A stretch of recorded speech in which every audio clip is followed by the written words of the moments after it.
आज हम standard 9 subject Hindi second lesson का अभ्यास करेंगे, पढ़ाई करेंगे। तो आइए सेकंड लेसन के बारे में जानते हैं। तो सबसे पहले आप लोगों ने न्याय के बारे में या सच्चा न्याय किसे कहते हैं, सच्चा न्याय कैसे होता है, उसके बारे में आपने जाना होगा। किसी भी कहानी के द्वारा, किसी के मुख से, किसी ने आपको अनुभव कहा होगा या दादा दादी ने कहानियां कही होगी या किसी फिल्म के माध्यम से भी आपने जाना होगा कि न्याय कैसे होते हैं, न्याय किस प्रकार होता है और न्याय कैसे होना चाहिए। तो सबसे पहले हिंदी में एक कहानी आपने शायद पढ़ी होगी। उसमें दो मित्र की कहानी है। एक मित्र की बुद्धि अम्मा अपने घर में रहती है और साथ साथ में ऐसा होता है कि उसका बेटा उस बुढ़ी अम्मा का सारा जो पैसा है, सारी मिलकत है, वो हड़प लेता है। और यह न्याय करने के लिए, न्याय यानी उस समय में या उस जमाने में पंच परमेश्वर यानी 5 परमेश्वर यानी 5 गांव के लोग साथ मिलकर न्याय करते थे। तो उस समय ये ऐसी गांव की अदालत या न्यायालय या न्याय करने का तरीका था, उसी प्रकार बुलाया गया। सब लोग एक पेड़ के नीचे इकट्ठा हुए। तब न्याय करने के लिए पंच परमेश्वर यानी न्यायाधीश किसे बनाया जाए, उसके बारे में अंदर चर्चा हुई। तो उसमें ऐसा होता है कि जो व्यक्ति यानी जो फरियादी है वो चाहे उसे न्यायाधीश बना सकता है। तो उस बुढ़ी अम्मा ने ऐसे न्याय करने के लिए उसका जो मित्र था यानी बुढ़ी अम्मा का जो परिचित व्यक्ति था, उसे पंच परमेश्वर यानी न्यायाधीश के कुर्सी पर बिठाने का फैसला किया।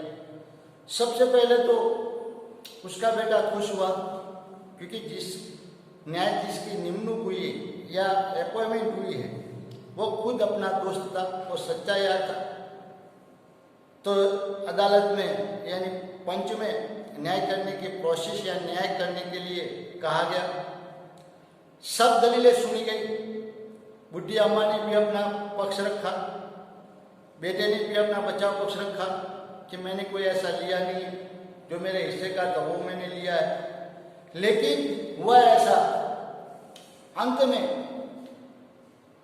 जब बुढ़ी अम्मा और उसका बेटे ने कहा कि आप न्याय करो, सबसे पहले तो मैंने पहले बताया ऐसे जो उसका मित्र था यानी बुढ़ी अम्मा का जो विरोध पक्ष था, फरियाद जिस पर लगाया यानी की गई थी, तो वो खुश हुआ कि मेरा दोस्त है तो मेरे पक्ष में ही फैसला देगा। लेकिन ऐसा हुआ कि उसके मित्र ने सच्चा फैसला दिया। उसने ऐसा कहा कि बुढ़ी अम्मा अभी बुढ़ी है, इसलिए वो कुछ काम नहीं कर सकती, कुछ उसे गुजरान करने के लिए पैसा नहीं, कार्य नहीं है, या उसके पास आज गुजरान चले ऐसा कोई उपलब्धि नहीं है। तो मैं पंच परमेश्वर के नाते या न्यायाधीश के नाते यह कहता हूँ, उसके बेटे ने अगर कोई धन संपत्ति झड़प ही नहीं ली है, लेकिन बेटे का फर्ज है कि उसे माता का पालन पोषण करना चाहिए, उसे जो भी अपना पैसा है वो उसमें से हिस्सा देना चाहिए, और जो अगर ली गई है तो वो सारा का सारा पैसा वापस लौटा है, मिलकत भी वापस लौटा है, घर भी वापस लौटा है। तो उसका जो मित्र था वो नाराज हो गया। उन्होंने सोचा कि मेरे आज सच्चे यार ने, मेरे दोस्त ने मेरे खिलाफ फैसला सुनाया। ऐसे सोच समझकर दोनों के बीच में तकरार हो गई, अनहोनी हो गई, यानी वो बोलने नहीं लगे। थोड़ा समय ऐसा चलता रहा, 2 साल हो गए। अब ऐसा बना कि उसने जो दूसरा जो न्यायाधीश बना था उसने किसी को बेल बेचा था और पैसा बाकी था, यानी लेना बाकी था। तो ऐसे में उसका जो बेल था वो मर गया। तो उसने जब पैसा मांगा तो उन्होंने कहा कि अब तो मैं पैसा नहीं दे सकता, क्योंकि जो मेरा आपने जो बेल दिया था और मेरे पास जो बेल था वो तो मर चुका है, अब तो मेरे पास है नहीं, तो मैं कैसे आपको पैसा दे सकता हूँ। तो यह सुनकर वो हैरान हो गया कि उसने बेल तो दिया था तो पैसा कहाँ से मिले। तो ऐसा हुआ, फिर न्याय प्रोसेस में यानी न्याय की प्रक्रिया में रखा गया। फिर भी वो पेड़ के नीचे सब इकट्ठे हुए। जो फरियादी था उसको न्यायाधीश बनाने का मौका मिला। तो उन्होंने उसका जो मित्र था उसको ही न्यायाधीश बनाया। जो पहले जिसके खिलाफ जो उन्होंने फैसला सुनाया था उसको ही न्यायाधीश बनाया। तो अब सोचे आप मन में या सोच सकते हैं कि जिसके खिलाफ फैसला सुनाया हो, अगर उसको आज मौका मिल जाए तो वो क्या करेगा, उसके खिलाफ ही फैसला सुनाएगा। तो ऐसा हुआ, सारे इकट्ठा हुए और बैठे न्यायाधीश की कुर्सी पर। बचाव पक्ष ने भी दलीलें रखी, फरियादी जो पक्ष था उसने भी दलीलें रखी। बाद में सब लोग यह सोचने लगे कि आज उसका जो मित्र है उससे थोड़ी सी गलती हो गई है। जिसके खिलाफ जो फैसला सुनाया था, अगर वो आज न्याय करेगा तो सबसे हैरान की बात होगी, उसके खिलाफ होगा। लेकिन सारी दलीलें सुनने के बाद उसका जो मित्र था उन्होंने ऐसा न्याय किया, सब दंग रह गए। उन्होंने कहा कि जब उसने बेल बेचा था तो तंदुरुस्त था, हष्टपुष्ट था, और जो हिसाब से यानी जो कहा गया था उसके हिसाब से आपको पैसा देना चाहिए। आपके पास जब बेल आया तब भी वो जिंदा था और तंदुरुस्त था, तो आपको भी ये सोच समझकर उसको जो आज पैसे बाकी है वो देने चाहिए। ये फैसला सुनाने के बाद सारे लोग जो थे वो जो से जय जयकार करने लगे, पंच परमेश्वर की जय, क्योंकि उसने जो न्याय किया है, न्याय दिया है, वो सबसे अच्छा न्याय था। क्योंकि जो उसने उसके खिलाफ फैसला गलत यानी जो खिलाफ सुनाया था, लेकिन आज उसको न्यायाधीश जब बनाया तो उसने जो न्याय किया उसके हिसाब से आज सारे लोग उसकी जय जयकार करने लगे। तो यहाँ बाद में पूछा गया कि आपका जो दोस्त था वो उसने आपके खिलाफ फैसला सुनाया था, लेकिन आपने ऐसा उसके खिलाफ जो बदला लेने का आपको मौका मिला था, आपने क्यों गवा दिया और आपने क्यों उसके पक्ष में जो सच्चा न्याय था वो किया। तब उस मित्र ने जवाब दिया कि जब मैंने उसको न्यायाधीश नियुक्त किया था तब वो मेरा मित्र था, लेकिन जिस कुर्सी पर जो बैठा वो न्यायाधीश था। तो न्यायाधीश का काम होता है न्याय को तोलना। जो सच्चा है तो सच्चा को सच्चाई की राह देखकर उसको न्याय देना, और गलत है तो उसके हिसाब से उसको सजा देना। तो मैं भी आज जब कुर्सी पर बैठा हूँ, अगर मुझे बिठाया तो मैं भी न्यायाधीश था, न्याय करने वाली कुर्सी पर बैठा हुआ था। तो मैं अपने मित्रों को या जो फरियादी पक्ष था उसे मैं कैसे या गलत फैसला सुना सकता था। तो उसका मतलब यह हुआ कि न्याय चाहे आप करने जब बैठे तो सामने राजा हो, चाहे कोई गरीब हो, चाहे सच्चे हो, तो न्याय हमेशा जो सच्चा है या सच्चाई देखकर आपको करना चाहिए। सामने पक्ष में अगर फरियादी पक्ष आपका कोई सगा यानी रिलेटिव है तो भी आपको उसके खिलाफ अगर जो कार्यवाही होती है वो करनी चाहिए। महात्मा गांधी जी ने वकालत छोड़ दी तो उसका मेन कारण यही था कि सच्चाई की राह पर चलना, न्याय करने के लिए या न्याय के लिए लड़ना बहुत हानिकारक था, क्योंकि सच्चाई छोड़ नहीं सकते थे और गलत रास्ते पे वो चल नहीं सकते थे। इसीलिए उनको ये अदालत का जो यानी वकालत की जो कार्यवाही थी वो नहीं कर पाए। तो इसलिए यहाँ इस लेसन में कहा गया है या इस लेसन में हमें समझाया गया है, न्याय मंत्री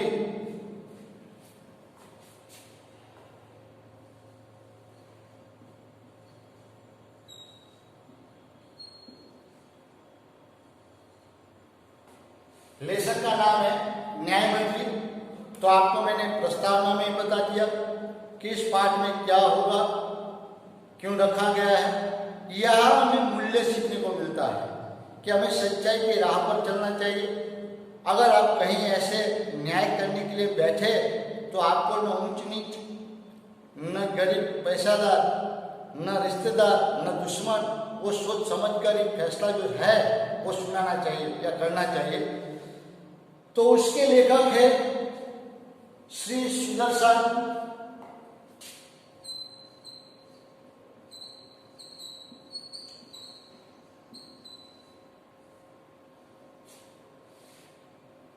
तो आइए उसके बारे में हम विस्तृत जानकारी प्राप्त करते हैं, किस प्रकार उन्होंने योगदान दिया है, कहाँ जन्म हुआ है, कैसे कैसे उन्होंने साहित्य में लिखा है।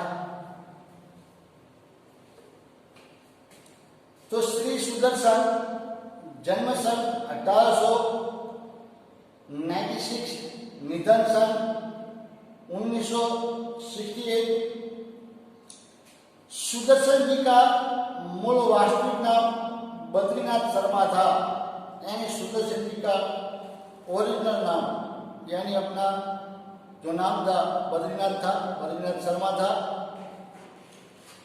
आपका जन्म 1896 में पंजाब राज्य के सियालकोट नामक स्थान में हुआ था।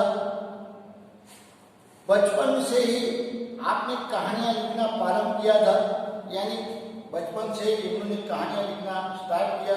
कहानियां लिखी गई है जो न्याय के प्रति हो, मूल्य के प्रति हो, या कुछ कहानी में से सीखने लाया हो, ऐसी कहानियां उन्होंने लिखी है। इस कहानी में सम्राट अशोक सर्वश्रेष्ठ न्याय मंत्री की खोज में था। शिशुपाल से मुलाकात होने पर उसकी योग्यता देखकर उसे न्याय मंत्री बनाया। न्याय न राजा देखता है न रंग। न्याय तंत्र पर विश्वास दिखाने यानी दिलाने वाले के लिए यह प्रयास किया है। यानी जो अभी आपको मैंने समझाया कि सम्राट अशोक जो थे वो अपने राज्य में न्याय मंत्री किसे बनाया जाए उसकी खोज में थे। तो वो एक दिन कहीं गांव में गए, जो खोज में थे, तो उससे न्याय कैसे किस प्रकार किया जाए। न्याय करने वाला ना रंग को देखता है या राजा को देखता है, वो तो जो चाहे गुनहगार हो उसे सजा दे, चाहे राजा हो या रंग। तो ऐसे न्याय मंत्री की खोज के लिए वो घूमते थे या फिरते थे। तो उसे कैसे ऐसा न्याय मंत्री मिला, यानी कैसे उनको जिम्मेवारी थी, उसके बारे में यहाँ इस कहानी में समझाया है। नई पीढ़ी के लिए इस प्रेरक कहानी द्वारा न्याय तंत्र की जिम्मेदारी का भी महत्व समझाया गया है।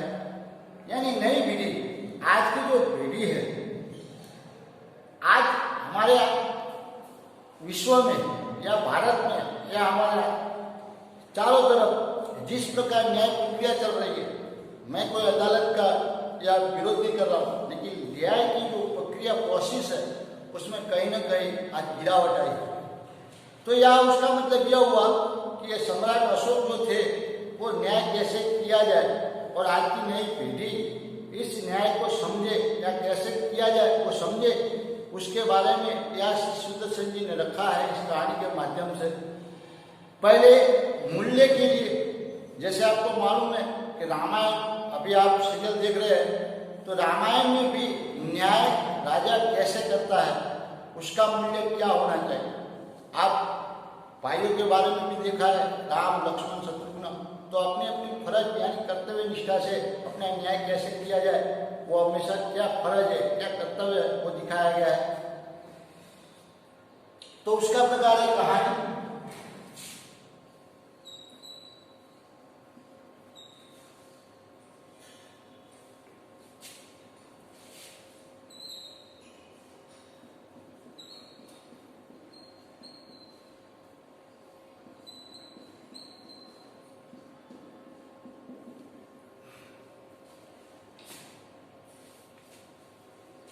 तो आइए हम अभ्यास करते हैं, पढ़ाई करते हैं। संध्या का समय था, चारों ओर अंधकार कर चुका था। ऐसे में किसी ने बाहर से घर का दरवाजा खटखटाया। आप 8वीं कक्षा में हिंदी का लेसन आप पहले पढ़ के आए हैं, उसमें भी एक शहंशाह एक औरत के घर सहारा लेता है और बाद में जब बुढ़ी अम्मा हो जाती है उसके बाद यहाँ जो उसका जो शहंशाह था उसने कहा था कि मैं एक रात यहाँ ठहरा था, सहारा लिया था और उसकी बदौलत आज मैं जिंदा हूँ। उस कुटिया को यानी महल बनाने के लिए वहाँ बनाने के लिए आते हैं। तो यहाँ भी उसी प्रकार ऐसा कोई वातावरण यानी यहाँ ऐसे लिखा गया है या रखा गया है कि संध्या का समय था, यानी सांझ का समय है, शाम होने वाली है या हुई है, तो ऐसा शाम का समय है। चारों ओर अंधकार फैल चुका था, यानी आप दूसरी तरह से देखें तो विश्व में चारों ओर अंधकार छाया हुआ है। कहीं कहीं किसी भी जगह न्याय करने की या न्याय मिलने की आशा नहीं, ऐसा भी वर्णन आप कर सकते हैं या समझ सकते हैं।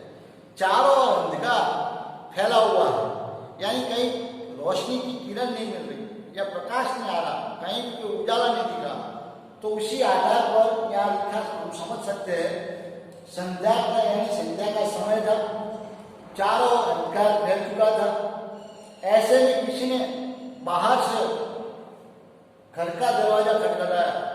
पहले के समय में शाम होने आती थी या समय शाम के बाद जो अपने घर के दरवाजे थे बंद हो जाते थे और घर में काम करते थे। और उस समय ऐसा भी कहा जाता था शाम को यानी काम के सिवा नहीं निकला करते थे और सबसे ज्यादा औरत पहले बाहर नहीं निकला करती थी।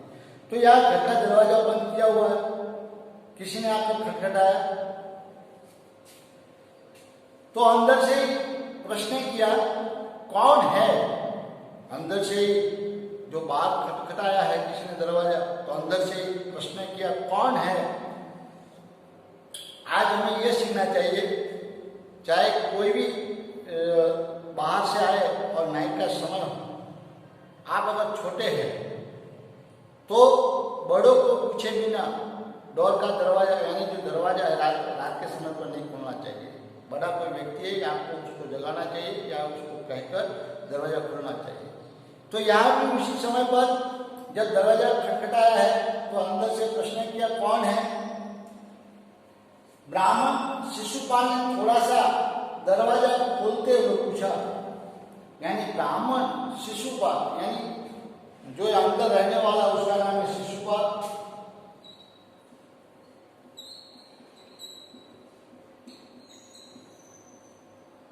और ब्राह्मण है।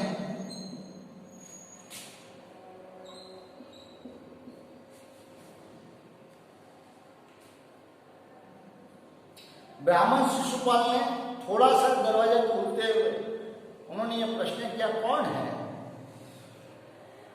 एक परदेशी बाहर से आवाज आई, यानी हम जिसे जानते नहीं वो अपना नाम बताए तब भी हम पहचान नहीं पाते। तो उन्होंने यहाँ ऐसे कहा कि परदेशी यानी जो बाहर से आने वाला यानी बाहर देश से आने वाला या अपने गांव से बाहर से आने वाला।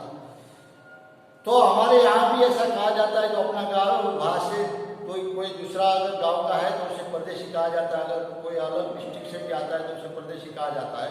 लेकिन आज के तौर पर जो बाहर देश से जो आता है जैसे कि चाइना अमेरिका तो उसे परदेशी कहा जाता है। लेकिन हमारे गाँव में यानी हमारे इलाके में जो बाहर से अगर आता है डिस्ट्रिक्ट से आता है तो उसे परदेशी कहा जाता था। यानी पहले के जमाने में राज्य थे यानी राजाओं के राज्य थे तो वहाँ दूसरे राज्य से आते थे तो उसे भी परदेशी कहा जाता था। एक परदेशी बाहर से आवाज आई, क्या मुझे रात काटने के लिए स्थान मिल जाएगा। यानी बाहर से आवाज आई कि मैं एक परदेशी हूँ और आज के लिए रात को ठहरने के लिए मुझे यहाँ आसरा मिलेगा, सहारा मिलेगा। जैसे ही शिशुपाल ने पूरा दरवाजा खोला, उनके सामने एक नवयुवक खड़ा था। उन्होंने मुस्कुराकर कहा, यह मेरा सौभाग्य है, अतिथि के चरणों से यह घर पवित्र हो जाएगा, आइए बताइए। शिशुपाल ने थोड़ा सा दरवाजा खोला और ये जब बात सुनी और जब उसे पता चला कोई परदेशी है और रात को टहलना चाहता है, तो उसने दरवाजा खोला और तो सामने देखा तो एक नवयुवक खड़ा हुआ है। तो उन्होंने कहा कि आइए, मेरे घर में अगर आपके जैसे कोई अतिथि आ जाता है तो मेरा सद्भाग्य है, मेरा घर का भी सद्भाग्य है। इसलिए हमारे इलाके में, काठियावाड़ में या सौराष्ट्र में भी कहा गया है, अतिथि देवो भव, यानी कोई हमारे घर पे आए तो उसे मीठा आवकार देना चाहिए, यानी उसका स्वागत करना चाहिए। चाहे अतिथि, यानी अतिथि का मतलब ही यही है जिसकी कोई आने की तिथि यानी नक्की नहीं होती है या तिथि तय नहीं की होती, कभी भी कहीं से भी आ सकते हैं। और पहले के जमाने में मेहमान आते थे, अतिथि आते थे, घर वाले खुश होते थे। तो यहाँ वह भी मूल्य दिखाया गया है, अगर चाहे कोई भी अतिथि आए तो हमें खुश होकर उसे आवकारना चाहिए। आपके घर कब आया होगा, कोई ना कोई उसे मुसीबत होगी तभी आया होगा। जैसे ही शिशुपाल ने पूरा दरवाजा खोला, उनके सामने एक नवयुवक खड़ा था। उन्होंने मुस्कुराकर कहा, यह मेरा सौभाग्य है, अतिथि के चरणों से यह घर पवित्र हो जाएगा, आइए पधारिए। तो उन्होंने स्वागत किया है और कहा कि यह मेरा सौभाग्य है कि आप मेरे घर पधारे हैं। अतिथि को लेकर शिशुपाल घर में गए और उसका आदर सत्कार किया। अतिथि के साथ घर में पधारे हैं। शिशुपाल घर में आए और उसका आदर सत्कार किया, जैसे कि पानी पिलाया, खाने को पूछा, खाना दिया और ऐसा आदर सत्कार किया गया। हमें हमारे घर में अगर कोई मेहमान आता है तो सबसे पहले उसे पानी का पूछना चाहिए, चाय का पूछना चाहिए, या जो शरबत है तो शरबत का पूछना चाहिए। और उसके बाद उसे अगर खाने का समय है तो उसे खाने का पूछना चाहिए। तो यह हमारा आदर सत्कार है। हमारे भारत देश में भिन्न भिन्न प्रदेशों में उसका स्वागत भिन्न अलग अलग यानी